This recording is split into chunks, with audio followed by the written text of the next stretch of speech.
Hola, ¿qué tal? ¿Cómo están? Bienvenidos a Proyecto Apocalipsis. Estamos contentos de poder encontrarnos una nueva semana para seguir estudiando la palabra de Dios juntos. Recordamos, ¿no?, que comenzamos hace ya algunos meses, desde Génesis 1, empezamos a recorrer la Biblia. Este canal se llama Proyecto Apocalipsis porque nuestra intención es justamente recorrer toda la Escritura para en algún momento poder llegar al libro del Apocalipsis. Estamos en Éxodo, ¿no?, en el segundo libro de la Biblia. La semana pasada lo comenzamos y vimos juntos el capítulo 1 y 2. Hoy vamos a estudiar el capítulo 3, un capítulo con una historia también muy interesante y de la cual esperamos podamos seguir aprendiendo mucho de la palabra de Dios. Éxodo capítulo 3, entonces, si quieren abrir su Biblia así en su casa y acompañarme entonces con el estudio. Éxodo capítulo 3 comienza diciendo que Moisés apacentaba las ovejas de Jetro, su suegro, sacerdote de Madián. Un día llevó las ovejas a través del desierto y llegó a Horeb, al monte de Dios. Y allí se le apareció el ángel del Señor en una llama de fuego en medio de una zarza. Él miró y vio que la zarza ardía en fuego y no se consumía. Entonces Moisés dijo: iré a ver este gran prodigio, ¿por qué la zarza no se quema? Es interesante este relato porque nos narra el momento en el cual Dios, el creador, ¿no?, del universo, el creador de todas las cosas, se le iba a manifestar a Moisés. ¿Y por qué describo, ¿no?, más allá de obviamente ser una gran realidad, pero por qué describo y digo Dios, el creador del universo, ¿no?, en este momento específico? ¿Por qué estoy mencionando esto? Porque el creador del universo, el creador de todo cuanto existe, el creador del océano, el creador de las grandes montañas, el creador de los grandes árboles, el creador de lo más grande que nosotros podamos imaginar sobre esta tierra, se le va a manifestar a Moisés a través de una manera muy sencilla, ¿no?, a través de una manera muy simple y a través de un árbol que diría casi es un arbusto, ¿no?, la zarza, un arbusto pequeño, ¿no?, de ramas finas, de esa manera simple, ¿no?, a través de un árbol simple, de un arbustillo, Dios se va a manifestar a Moisés. Uno esperaría que Dios le hable, quizás como en algún otro momento iba a suceder, ¿no?, más adelante en la historia, desde la montaña, ¿no?, o que Dios le hable allí a orillas del mar, pero en este primer encuentro, ¿no?, que Dios va a tener con Moisés, se le manifiesta de esta manera sencilla, a través de un pequeño arbusto que, claro, llamó la atención de Moisés porque este arbusto estaba prendido fuego, pero no se consumía, por lo cual esto fue lo que llamó la atención de Moisés. Lo que podemos aprender en primera instancia al introducirnos, ¿no?, en esta historia es que Dios llama a Moisés, como dije, ¿no?, desde un lugar de sencillez, más allá de que Moisés cuando se acerca dijo a ver qué es este gran prodigio, en realidad una zarza ardiendo que no se quemara, obviamente es raro, es antinatural, pero un gran prodigio sería que se movieran las montañas, que el mar se abriera, ¿no?, como iba a suceder más adelante. A eso quizás llamaríamos un gran prodigio en los términos de lo que Dios puede hacer. Insisto con esta idea, Dios se le manifiesta de una manera sencilla a Moisés allí, a través de una zarza que estaba ardiendo y que no se consumía. Pero también Dios se le aparece a Moisés mientras Moisés cumplía los deberes diarios de su vida, porque el relato comienza diciendo que Moisés apacentaba las ovejas. Esa era su tarea desde hacía casi 40 años que había dejado Egipto y que apacentaba las ovejas de su suegro, de Jetro, sacerdote de Madián. Un día Moisés, en el cumplimiento de sus tareas cotidianas, llevó las ovejas a través del desierto, llegó al monte que más adelante iba a ser conocido como el monte de Dios, por eso así lo describe la Biblia, y ahí fue donde Dios se le apareció. Fijémonos entonces en el comienzo del análisis de este capítulo en estos dos elementos. Dios se le aparece a Moisés con un prodigio, sí, una zarza que estaba ardiendo pero que no se consumía, lo cual mostraba una manifestación allí no humana, pero fue algo sencillo comparado a lo que Dios podía llegar a hacer.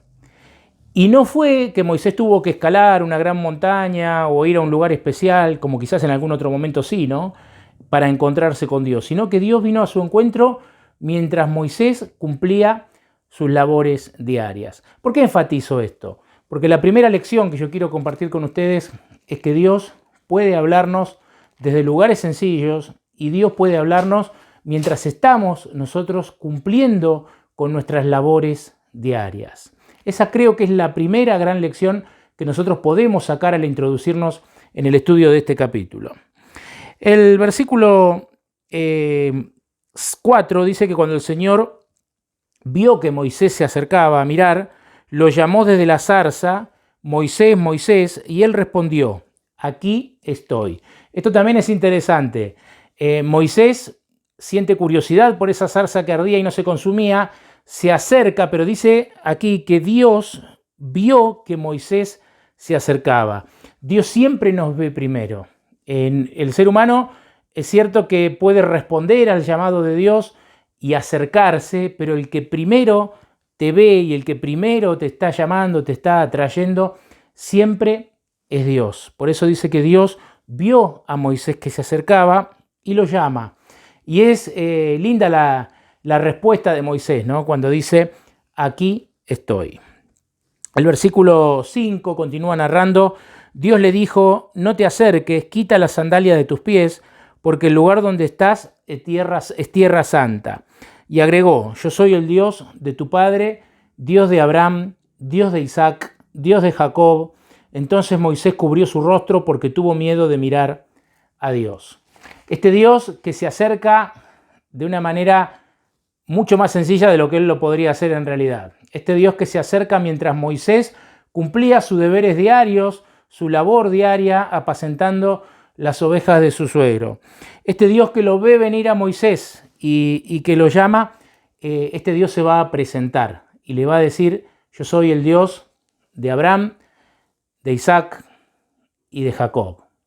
Lo cual es una carta de presentación importantísima, porque Moisés en ese momento entiende que el que le estaba hablando era nada más y nada menos que el Creador, ¿no?, el Creador de todas las cosas, que había prometido a Abraham hacer de él una gran nación, que había prometido a Abraham una tierra preciosa, ¿no?, para su descendencia, que había prometido a Abraham que de su simiente vendría el Mesías, ¿no? Y cuando Dios se le presenta a Moisés con estas credenciales, Moisés estaba entendiendo todo esto, ¿no?, que el Dios de la promesa, o que el Dios que había hecho las promesas a su pueblo, era el que se le estaba presentando. El versículo 7 nos va a llevar a recordar un poquito lo que vimos la semana pasada. ¿Se acuerdan el título del video anterior? Que de paso agradecemos y estamos contentos porque fue el video que tuvo mayor cantidad de reproducciones desde que nosotros iniciamos Proyecto Apocalipsis. La semana pasada lo habíamos titulado Dios sabe, Dios oye y Dios ve, ¿no? Y habíamos leído allí en el capítulo 2 cómo Dios sabía lo que le estaba pasando a su pueblo en Egipto, veía la opresión, escuchaba su clamor. Bueno, acá lo va a repetir, ¿no? El versículo 7 dice que el Señor le dijo: he visto la aflicción de mi pueblo que está en Egipto. He oído el clamor que les arrancan sus opresores, pues conozco sus angustias. Y he descendido a librarlos de mano de los egipcios y a sacarlos de este país para llevarlos a una tierra buena y espaciosa, que emana leche y miel, la tierra del cananeo, del hitita, del amorreo, del fereceo, del heveo y del jesubeo. Interesante, ¿no? Dios vuelve a recordarle a Moisés que es un Dios que ve, ¿no?, que es un Dios que oye, que es un Dios que escucha el clamor de sus hijos, el clamor de su pueblo, que conoce sus angustias. Quizás en este momento que estás escuchando este video estás atravesando algún momento de angustia. Todos en esta vida pasamos momentos de angustia, momentos de tristeza. Qué lindo es saber que Dios conoce nuestras angustias.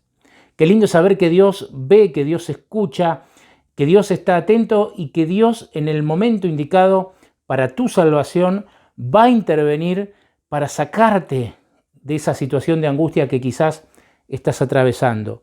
Pero ninguna angustia de ningún ser humano pasa desapercibida. Por eso desde la fe creemos que si nos toca atravesar momentos de angustia, algún propósito hay. Tenemos que orar, ¿no? Tenemos que recurrir más a Dios, a su palabra, buscarlo, orar, escuchar.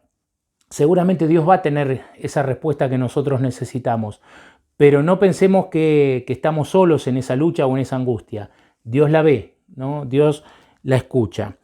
Sigue diciendo el versículo 8, he descendido a librarlos. Dios interviene, ¿no? Dios no se iba a quedar quieto al ver toda esta situación por la que su pueblo venía atravesando ya desde tanto tiempo. Y acá Dios le está diciendo a Moisés, voy a intervenir. Y insiste en el versículo 9 diciendo, el clamor de los israelitas ha llegado hasta mí y he visto la opresión con que los egipcios los maltratan. Por tanto, versículo 10, yo te envío a Faraón. Y acá me imagino quizás o supongo, ¿no?, una reacción de Moisés donde Dios le dice, estoy viendo la opresión, estoy escuchando el clamor, conozco sus angustias, yo soy el Dios de Abraham, de Isaac y de Jacob, soy el Dios de la promesa, los voy a sacar. Y Moisés hasta ahí, ¿no?, diría, bueno, qué lindo, ¿no? ¿Quién no quiere una intervención divina que solucione las situaciones por las que estamos a veces atravesando? Sin embargo, me imagino yo, ¿no?, quizás la reacción de Moisés cuando Dios le dice, yo te envío, ¿no? Con lo cual está marcando que también había una parte que Moisés tenía que desempeñar dentro del plan divino. No era el propósito de Dios que Moisés se quedara sentado, cruzado de brazos, mientras el Señor actuaba y se manifestaba de las mil maneras en que Él lo puede hacer, sino que Dios quería hacer partícipe a Moisés, ¿no?, de esa solución para su pueblo. Y Dios lo iba a utilizar y le dice, yo te envío, versículo 10 estoy leyendo, a Faraón para que saques de Egipto a mi pueblo, a los israelitas. Y a partir del versículo 11 comienza algo que después tiene su continuidad también en el capítulo 4, que veremos la semana que viene, que podríamos titular las excusas de Moisés. Porque cuando Dios le dice que lo iba a enviar, me imagino yo, quizás cambió un poco el semblante de Moisés, porque empezaron una serie de excusas que Moisés le iba a poner a Dios, ¿no? Algunas quizás con mayor argumento, otras sin argumento, pero en definitiva Moisés iba a tener varias inquietudes hasta que finalmente aceptara el llamado divino a ir a Egipto y a sacar al pueblo de Dios, ¿no?, de la esclavitud. El versículo 11 dice que Moisés respondió a este llamado de Dios, ¿no?, que le dice yo te envío. El versículo 11 dice que Moisés respondió a Dios con una pregunta. ¿Quién soy yo para que vaya Faraón y saque de Egipto a los israelitas? Y Dios respondió, ve porque yo estaré contigo. Y esto te servirá de señal, que yo te envío. Cuando hayas sacado a este pueblo de Egipto, servirán a Dios en este monte. Dijo Moisés a Dios, si voy a los israelitas y les digo, el Dios de sus padres me ha enviado a ustedes y ellos me preguntan, ¿cuál es su nombre? ¿Qué les diré? Dios respondió a Moisés, yo soy el que soy. Y agregó, así dirás a los israelitas, yo soy, me ha enviado a ustedes. Y acá se da una secuela de preguntas y afirmaciones interesantes y hasta que en cierta forma parece un juego de palabras y es lo que ha dado el título al tema que estamos presentando. Hemos llegado al núcleo del tema de esta semana. Si ustedes recuerdan, en el capítulo anterior, cuando Moisés, todavía 40 años atrás, Moisés estaba en Egipto y vio allí a un egipcio que maltrataba a sus hermanos, Moisés intervino al punto que mató a un egipcio. Al tiempo habíamos leído que Moisés ve a dos israelitas que estaban riñendo entre sí y entonces cuando Moisés quiere intervenir, ¿no?, para solucionar allí el altercado entre estos dos hebreos, uno de ellos le dice, ¿quién te ha puesto a ti por juez? ¿Quién eres tú, ¿no? Para intervenir y ser juez en esta situación, lo estoy diciendo con mis palabras, ¿no? ¿Me vas a matar como mataste al egipcio? ¿No? ¿Quién eres tú? Lo cuestionó, lo increpó en ese momento uno de los hebreos que estaba allí en una situación. Y 40 años después parece que algo lo afectó a Moisés esta declaración, ¿no? Porque cuando él por sus medios, es cierto, antes de ir al desierto, antes de atravesar el desierto, cuando él por sus medios quiso hacer justicia para su pueblo, enseguida le dijeron, ¿y vos quién sos? ¿No? Diríamos en nuestro lenguaje actual, ¿quién eres tú? Y digo que esto en cierta forma lo pudo haber afectado a Moisés, o le pudo haber dado quizás una complejidad, ¿no? En ese sentido, un complejo, ¿no? Sería mejor expresado, un complejo, ¿no? Pudo haber él tenido a partir de esto, porque ahora Moisés le dice a Dios, cuando Dios le dice, anda, te voy a enviar, él le dice, ¿quién soy yo? ¿No? Y en cierta forma repite lo que le habían dicho sus hermanos hacía 40 años atrás, sus hermanos hebreos, ¿no? ¿Quién eres tú? Por eso, ¿quién eres tú? ¿Quién soy yo? Y Dios cuando le responde, Dios le dice que vaya, ¿no? Y Moisés le dice, ¿cuál es tu nombre? Dios le dice, yo soy, ¿no? Y tú les dirás, yo soy es el que te envía, ¿no? Yo soy es una afirmación que tiene la misma traducción en el original hebreo y quizás para nosotros también hoy en el español o en el castellano, y que tiene que ver con el ser que existe, ¿no? Con el Dios eterno que existe. Yo soy, o sea, Dios es, Dios existe. Por eso parece si tomamos de vuelta los tres conceptos juntos, parecen un juego de palabras, pero es interesante, ¿no? ¿Quién eres tú? ¿Quién soy yo? Yo soy, le dice Dios, ¿no? Quizás contrapesando estas dos afirmaciones, ¿no? Dios le dice, andá y deciles, yo soy, me envía, ¿no? Y acá el mensaje es clarito, ¿no? Las personas quizás puedan cuestionarnos y puedan decir, ¿quién eres tú? ¿No? ¿Quién sos vos para decirme lo que tengo que hacer? ¿Quién sos vos para decirme cuáles son las verdades que la Biblia presenta? ¿Quién sos vos para? O sea, podrían cuestionarnos un montón de cosas, ¿no?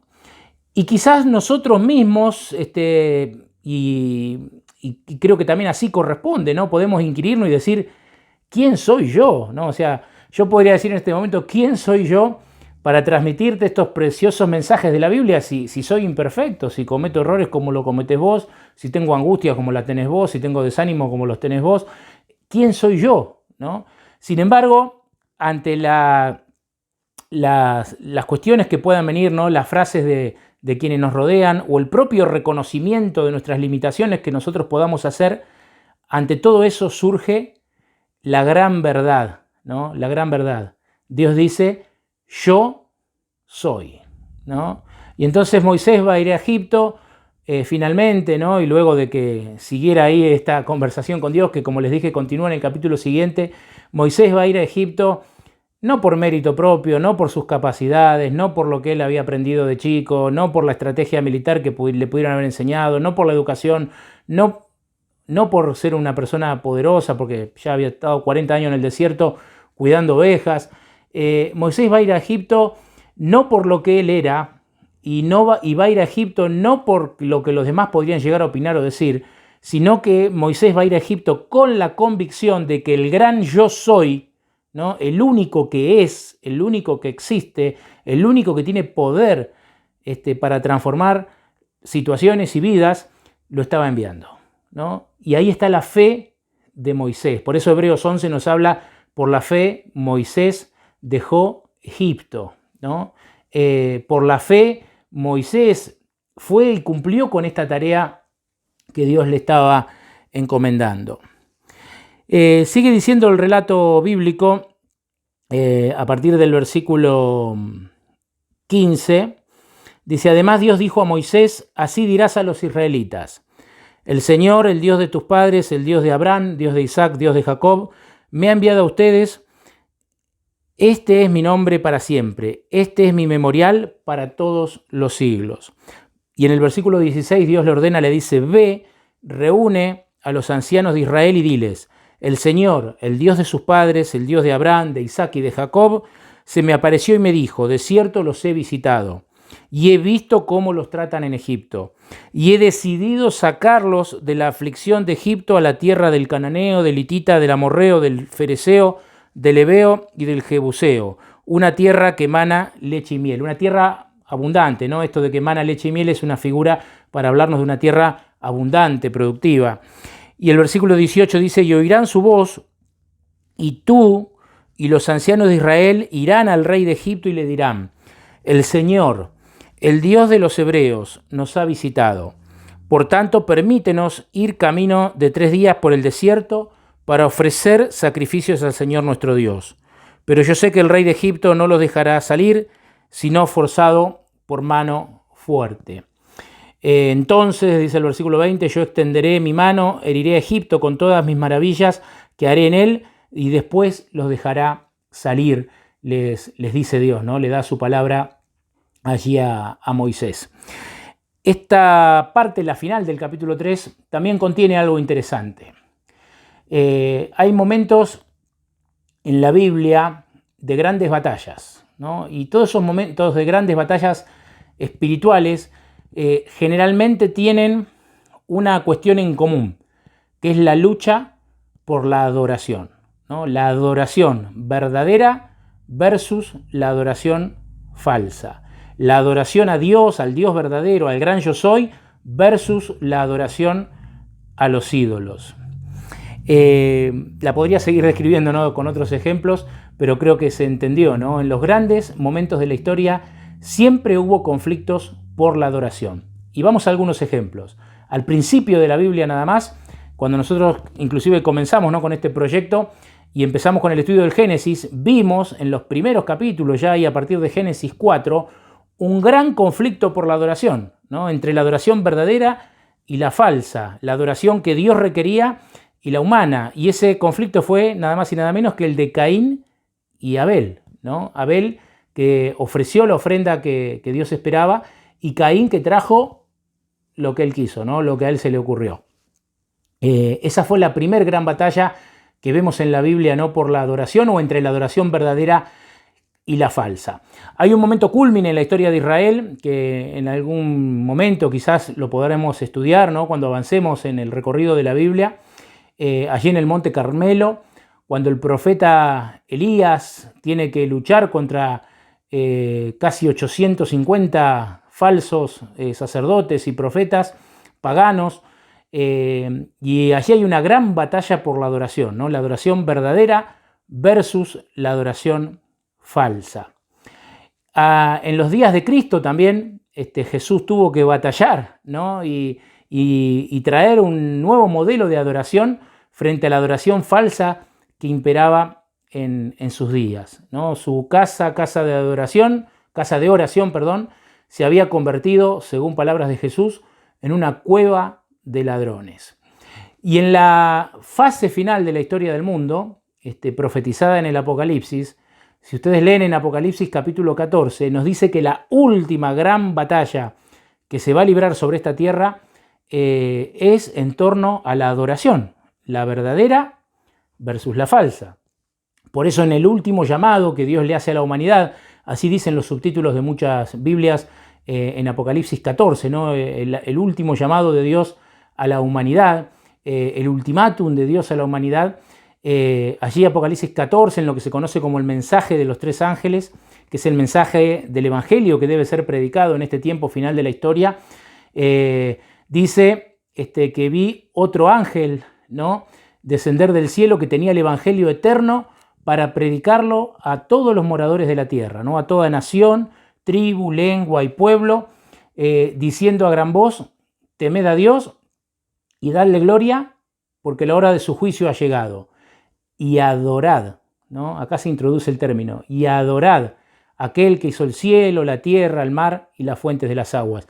Y si estudiamos un estudio que ojalá, ¿no?, en algún momento podamos hacer, Apocalipsis 13, Apocalipsis 17, Apocalipsis 18, que narra el último conflicto que se va a dar sobre este mundo, la batalla es por la adoración. ¿Por qué estoy diciendo todo esto? Porque con esto vamos a cerrar, ¿no?, el capítulo 3. en la salida del pueblo de Dios de Egipto,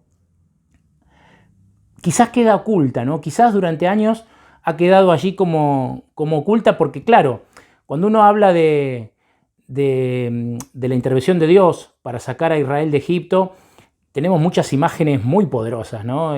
Dios abriendo el mar rojo, Dios dando su ley desde el monte, ¿no? En las tablas, escritas con su propio dedo, las plagas en Egipto, ¿no? Todo lo que Dios hace para que finalmente su pueblo pueda salir. Pero quizás al centrarnos tanto en todas estas cosas, nos olvidamos de que acá también hay una gran batalla por la adoración, ¿no? Porque lo que está en juego al salir Israel de Egipto también es una gran batalla por la adoración. Vamos a leerlo, ¿no? En el versículo 17, Dios le dice a Moisés, dice: he decidido sacarlos de la aflicción de Egipto a la tierra del cananeo, ¿no? Como leímos recién y menciona allí los pueblos. El versículo 18 dice: y oirán tu voz, y tú y los ancianos de Israel irán al rey de Egipto y le dirán. ¿Qué le tenían que decir? El Señor, el Dios de los hebreos, nos ha visitado. Por tanto, ¿qué le piden? Permítenos ir camino de 3 días por el desierto. ¿Para qué? ¿No? Para ofrecer sacrificios al Señor nuestro Dios. Y más adelante, cuando repite esto, el pedido al faraón era: déjanos salir al desierto a adorar a nuestro Dios. Ese era el pedido del pueblo de Israel. Déjanos salir al desierto a adorar a nuestro Dios. Faraón no iba a permitir esto, se iba a endurecer. Bueno, conocemos todos la historia de Moisés, ¿no? Y finalmente cómo Dios con mano fuerte lo saca de ahí. Pero quizás esto a veces, como les decía, queda oculto, ¿no? Que además de la gran liberación y además de la tierra prometida y de todos estos hechos que les mencionaba recién, hay un conflicto por la adoración. El Dios verdadero que le decía a su pueblo: salgan de Egipto, vayan al desierto y adórenme como les enseñaron sus padres, ¿no? Como está establecido allí por los patriarcas. Y del otro lado tenemos justamente todo un sistema falso de culto y pagano que imperaba en Egipto, ¿no? El cual Dios va a castigar, y cada una de las plagas que iban a caer en Egipto, también es un estudio muy interesante que quizás en algún momento se pueda hacer o lo pueden quizás buscar, hay lindos temas sobre esto. Cada una de las plagas que ocurrieron en Egipto era un ataque directo a un dios de los egipcios, ¿no? Por eso reitero y concluyo acá, ¿no? Para no extenderme más en el tiempo, había una gran batalla por la adoración. Y como les dije recién, esta gran batalla por la adoración que se dio en los días de Moisés, que se dio con Caín y Abel, se dio en los días de Moisés, se dio en los días de Elías, se dio en los días de Cristo, y quizás podríamos abundar en otros ejemplos bíblicos.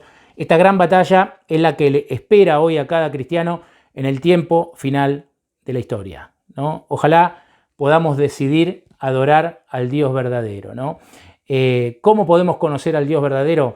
A través de este maravilloso libro. Por eso quiero invitarlos a estudiar cada día la Biblia, ¿no? Qué interesante poder todos los días estudiar un capítulo de las Sagradas Escrituras, hacerlo con oración, hacerlo en lo posible en familia, ¿no? Qué importante poder conocer al Dios verdadero que la Biblia nos revela y que tiene la respuesta a todas nuestras grandes preguntas. Y voy a finalizar, como siempre lo hago, recalcando una vez más el título del tema de hoy, ¿no? Podrán decirnos: ¿quién eres tú? Nadie. Podré preguntarme: ¿quién soy yo? Nadie, ¿no? Pero no importa quién eres tú o quién soy yo. Lo que importa es nuestro Dios, el gran yo soy, ¿no? El Dios que es y el Dios que puede transformar la vida de todos nosotros. Que Dios los bendiga, que tengan una bonita semana y los espero la semana que viene para seguir estudiando la Escritura. Todavía no sé si la próxima semana avanzaremos con el estudio de Éxodo o vamos a hacer un paréntesis quizás y podamos preparar algún tema especial por la Navidad, ¿no? Que se acerca. Quizás estemos haciendo eso. Se van a enterar la semana que viene cuando volvamos a subir un nuevo video. No se olviden de compartirlo con algún amigo o amiga de activar la campanita y de darle un me gusta, que todo eso nos ayuda a que este mensaje llegue a mayor cantidad de personas. Que Dios los bendiga.